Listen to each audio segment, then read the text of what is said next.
Merhaba sevgili arkadaşlar, Renkler ve Zevkler kanalından herkese selamlar, saygılar. Bir sağlıklı yaşam videosuyla daha karşınızdayız. Bu videomuzda sizlerle beraber alkollü ve alkolsüz kolonya yapımını göreceğiz. Önce kolonya nedir, ne işe yarar, ne zaman ortaya çıkmıştır, tarihi hakkında kısaca bilgiler verdikten sonra hem alkollü kolonya nasıl hazırlanır, içeriğinde neler bulunur, ne gibi özellikleri vardır, hangi durumlarda kullanılabilir, yine alkolsüz kolonya nasıl yapılır, hangi durumlarda kullanılabilir, bu konular hakkında çok eğitici bilgiler vereceğiz ve uygulama göstereceğiz size. Sevgili arkadaşlar, bu videoların hazırlanması gerçekten zaman alıcı ve emek gerektiren işler. Bundan dolayı da videomuza geçmeden önce videomuzu beğenmeyi ve eğer hala kanalımıza abone değilseniz kanalımıza abone olmayı unutmazsanız bizi memnun etmiş olursunuz. Çünkü çok değerli bilgiler ve uygulamalar bulacaksınız Renkler ve Zevkler kanalında. Evet, bu açıklamaları yaptıktan sonra elimizde örnek bir kolonya var. Biz bunu birkaç gün önce yapmıştık. Çok mükemmel bir kokusu oldu ve esansı oldu.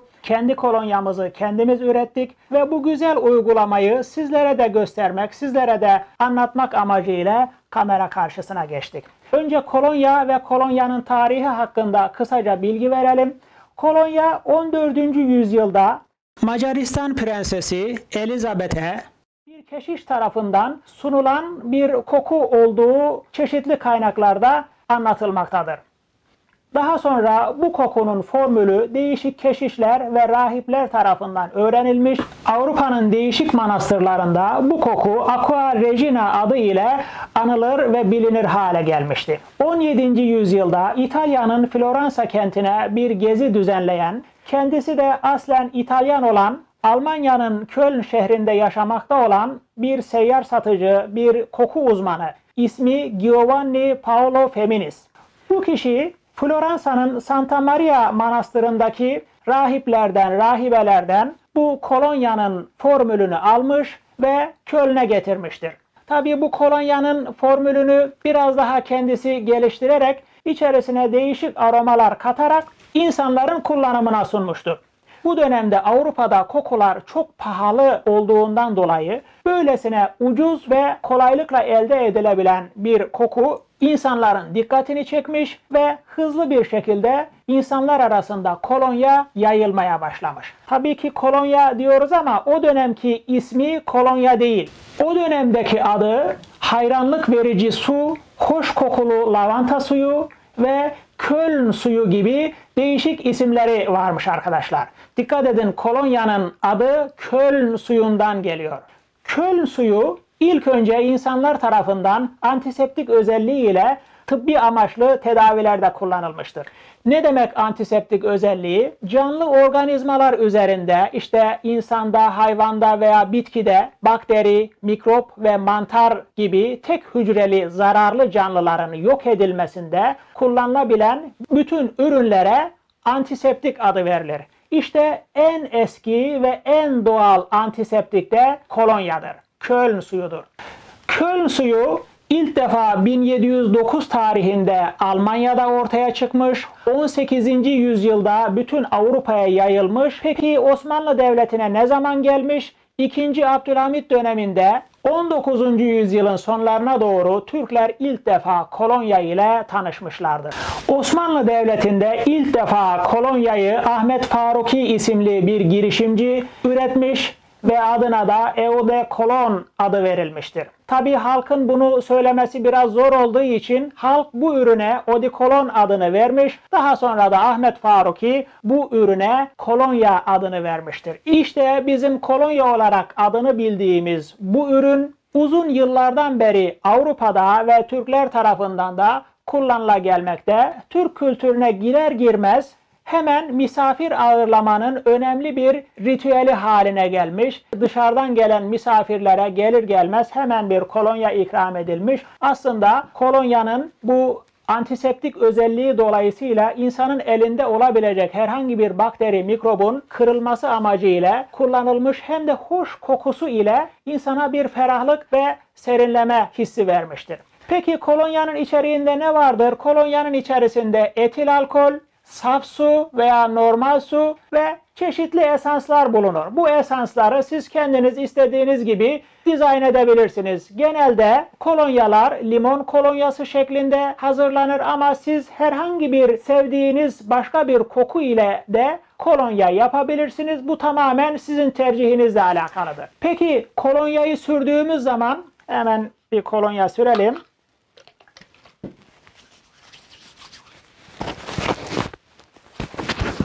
Oh. Böyle bir ferahlama hasıl olur. Niye? Çünkü kolonyanın içeriğinde etil alkol vardır. Etil alkol de uçucu bir madde olduğundan dolayı sürüldükten kısa bir süre sonra uçar. Uçarken böyle vücudun etrafındaki sıcak hava iyonlarını çekerek uzaklaştırır ve size bir ferahlama hissi hasıl olur. İşte elinize yüzünüze sürdüğünüz zaman hem bir ferahlık hem bir hoş koku bu sebepten kaynaklıdır.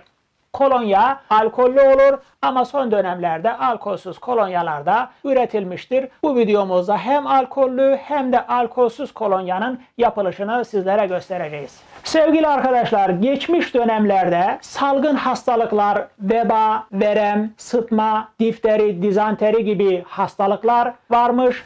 Günümüzde de koronavirüs gibi, Ebola gibi değişik virüsler var. Bu virüslere karşı, bu salgın hastalıklara karşı en doğal ilaç işte bu kolonyadır.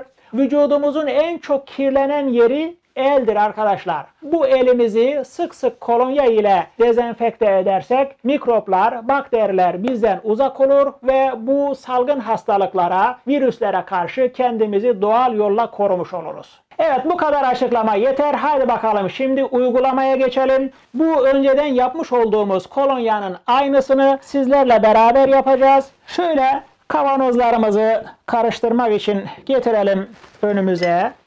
Farklı kapaklarda getirdik ki karışmasın diye. Şimdi kullanacağımız malzemeleri kısaca tanıtalım. Kavanozlarımız var. İçerisinde karışım yapacağız. Etil alkolümüz var. Ve yine saf suyumuz var. Ve şu şekilde değişik yağlarımız var. Bakın bizim 7-8 tane farklı yağımız var. Bunlardan istediğimizi kullanabiliriz. Yani siz de değişik kokular yapabilirsiniz kendinize has. Biz arkadaşlar buradaki kokulardan limon yağını ve çay ağacı yağını kullanacağız. Yine damlalığımız var kullanacağımız malzemeler arasında ve yine şöyle ölçeklerimiz var.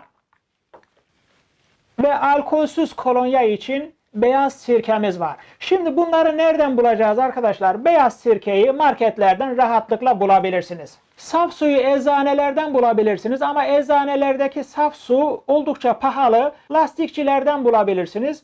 Böyle 1 litrelik saf su 8-10 lira civarında, oldukça uygun ve çok fazla işinizi görür. Alkolü nereden bulabiliriz arkadaşlar? Etil alkolü. Etil alkol tekel bayilerinde bulunur, bazı eczanelerde bulunur, kimyasal ürünler satan bazı marketlerde veya dükkanlarda bulunabilir veya internetten getirtebilirsiniz. Biz de bunu tekel bayisinden almıştık. Şeker pancarından imal edilmiş etil alkol. %96 oranında. Peki arkadaşlar, alkol nedir? Alkol hakkında kısacık bilgi verelim. Alkol, çeşitli tahıl ürünlerindeki ve meyvelerdeki doğal şekerin fermantasyon ve distilasyon yöntemleri ile elde edilmiş halidir. Alkolün birçok çeşidi vardır. Etil alkol, metil alkol, setil alkol, propanol, etanol alkol gibi değişik isimleri ve değişik modelleri vardır elde ediliş şekline göre. Bu alkol türleri içerisinde en çok kullanılan ve elde edilmesi zor olan etil alkoldür. Alkol, alkollü içki yapımında kullanılır. Aynı zamanda kimya endüstrisinin en önemli çözücü maddesidir. Boya yapımında ve birçok endüstrinin ham maddesi olarak yine kullanılan önemli bir materyaldir alkol. Alkol deyince hemen aklımıza içki, rakı falan gelmesin. Alkol gerçekten çok büyük bir kullanım alanı olan ve günümüz teknolojisinde son derece gerekli ve değerli bir üründür alkol. Şöyle ölçekleri eczanelerden bulabilirsiniz. Şu şekilde yağları ise aktarlardan satın alabilirsiniz. Bunların her birisi yaklaşık 10 ila 20 TL arasında değişik fiyatları olan yağlardır. Bunu bir sefer alırsınız, böyle senelerce kullanırsınız. Hangi temizlik ürününü veya parfümü yapıyorsanız yapın, hiç fark etmez. Birkaç damlası yeterlidir. Çok uzun süre kullanabilirsiniz. Fiyatları da gayet uygundur. Ve yine şu şekilde boş şişelerimiz var. Bu şişeleri şimdi dolduracağız. Alkollü kolonya ve alkolsüz kolonya yapımına başlıyoruz arkadaşlar. Bizim kullanacağımız ölçüleri siz aynı şekilde kullanabilirsiniz. Derseniz ki ben daha çok yapmak istiyorum veya daha az yapmak istiyorum. Videomuzun açıklama kısmında değişik oranlarda yapılacak kolonya miktarları yazılı olacak. Oradan bakıp öğrenebilirsiniz. Yavaş yavaş işlemlerimize başlayalım. Evet. Şimdi etil alkolümüzü kavanozumuza bir miktar dökelim. Daha sonra ölçücü ile ölçeceğiz. Yeterli. Biraz kapatalım. Sonra gerekirse tekrar koyalım. Şimdi 150 mililitre şu kavanozun içerisine etil alkol çekeceğiz.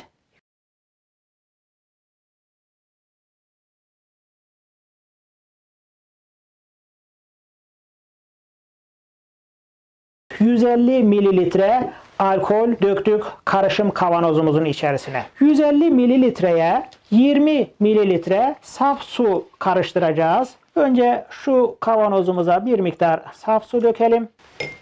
Ve 20 mililitre saf su çektik. İçine karıştırıyoruz. Eğer ki saf su bulamazsanız normal su da kullanabilirsiniz. Ama normal su kullandığınız zaman biliyorsunuz alkolle su karıştığı zaman böyle biraz ayran gibi veya işte klorlu su gibi kötü bir görüntü arz eder. Ondan dolayı saf su kullanmanızı tavsiye ederiz. Bakınız herhangi bir görüntüde değişme olmadı. Evet, şimdi şöyle bir karıştıralım. Peki bu alkolün içerisine suyu veya saf suyu niçin koyuyoruz arkadaşlar?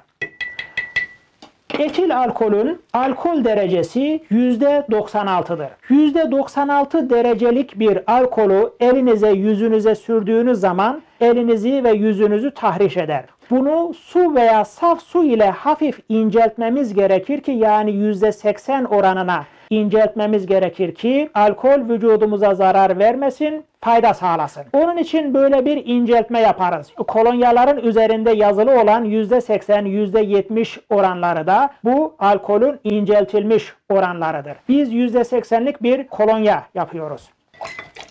Şöyle biraz karıştırdık. Hatta şöyle de karıştıralım. Tamamdır. Şimdi esans karıştırma işlemine geldik. Bakın limon yağı koyacağız. 20 damla limon yağı koyacağız arkadaşlar.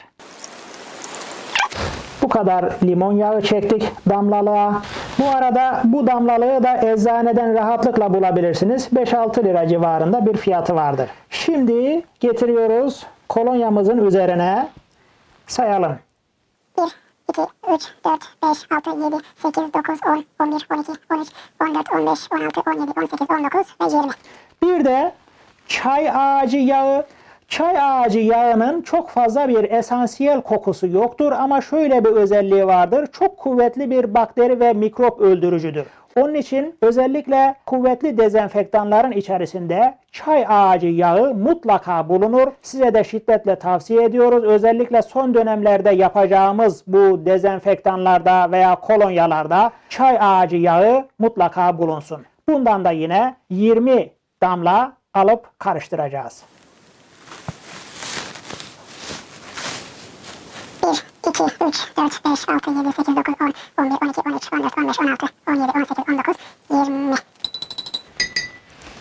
Tamamdır. Arkadaşlar bakınız karışımdan önce kolonyanın içerisindeki yağlar böyle damla damla belirli yerlerde kümelenmiş. Bunu karıştırıp iyice birbirleriyle özdeşleştirmek gerekir. Şöyle bir karıştıralım.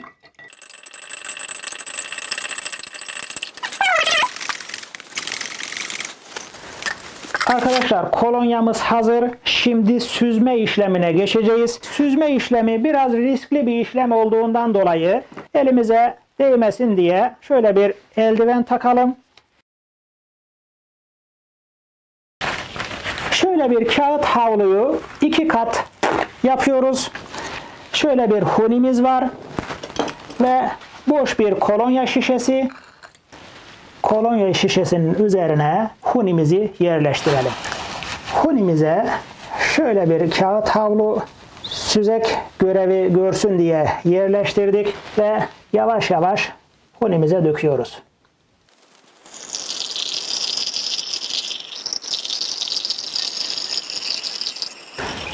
Bakınız tortular süzülüyor peçete yardımı ile. Normal peçete kullanırsanız sıkıntı olur ama böyle kağıt havlu ikiye katlarsanız güzel bir süzek görevi görür sizin için. Bakın kolonya şişemiz neredeyse dolmak üzere oldu.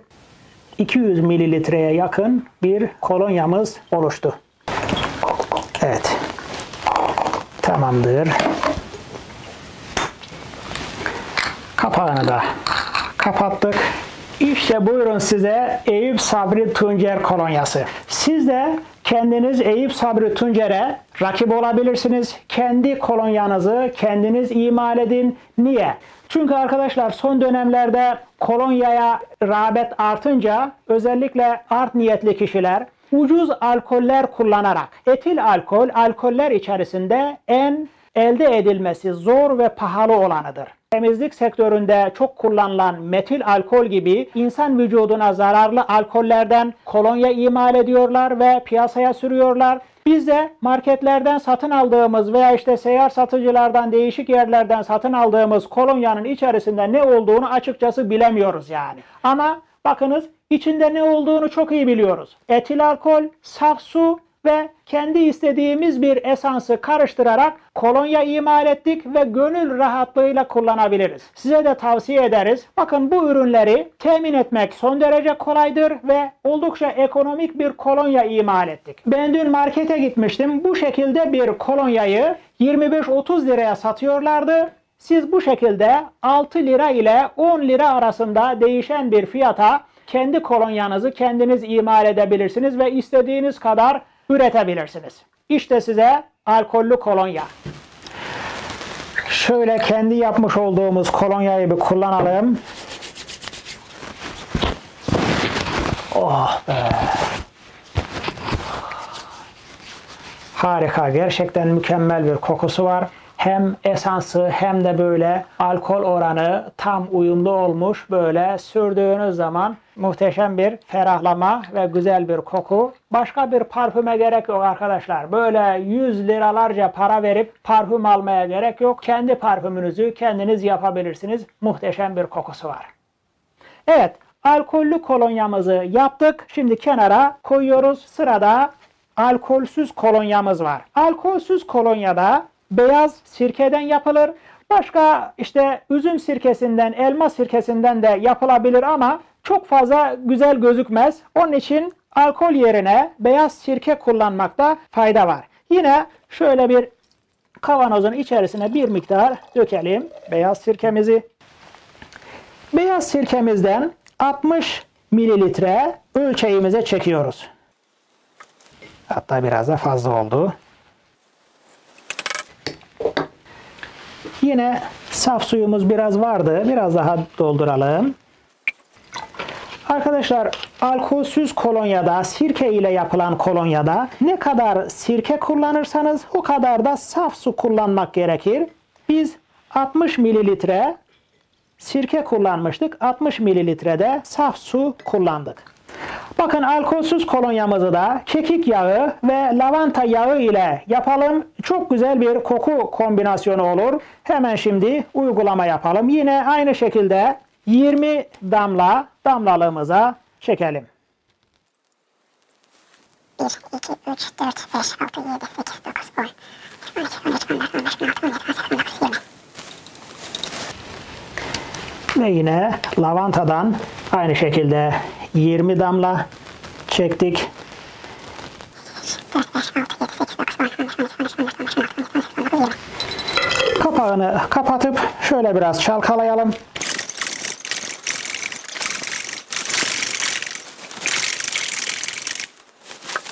Karışım işlemini tamamladık. Şimdi süzme işlemine geçeceğiz. Bu peçeteyi kaldıralım. Yeni bir peçete koyacağız. Şöyle bir boş kolonya şişesine alkolsüz kolonyamızı dolduralım. Bakın alkolsüz kolonyamız hazır. Şimdi süzme işlemine geçiyoruz.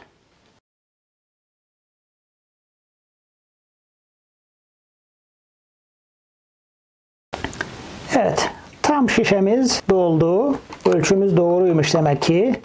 Kapağını kapatalım.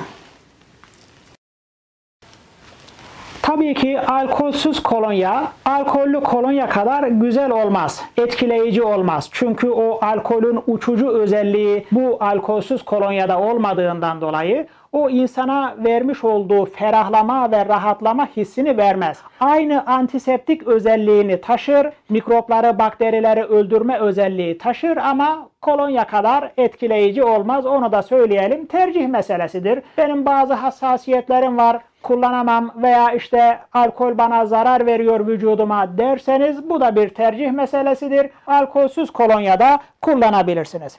Evet sevgili arkadaşlar, işte vaziyet böyle. İstediğiniz gibi kendiniz rahatlıkla böyle bir 5-10 dakika içerisinde kendi kolonyanızı hazırlayabilirsiniz ve istediğiniz kadar kullanabilirsiniz. Kolonya hazırlamak çok kolaydır. Bu videodan sonra çocuk oyuncağı gibi gelecek size kolonya hazırlamak ve asla marketlerden kolonya satın almayacaksınız, kendiniz yapacaksınız. Bizden size tavsiye, siz de kendi kolonyanızı kendiniz yapabilirsiniz. Bizleri izlediğiniz için, bizleri dinlediğiniz için çok teşekkür ederiz. Başka bir renkler ve zevkler videosunda görüşmek üzere. Başka bir sağlıklı yaşam videosunda görüşmek üzere. Kendinize çok iyi bakın, hoşça kalın. Kanalımıza abone olmayı unutmayın. Allah'a emanet olun.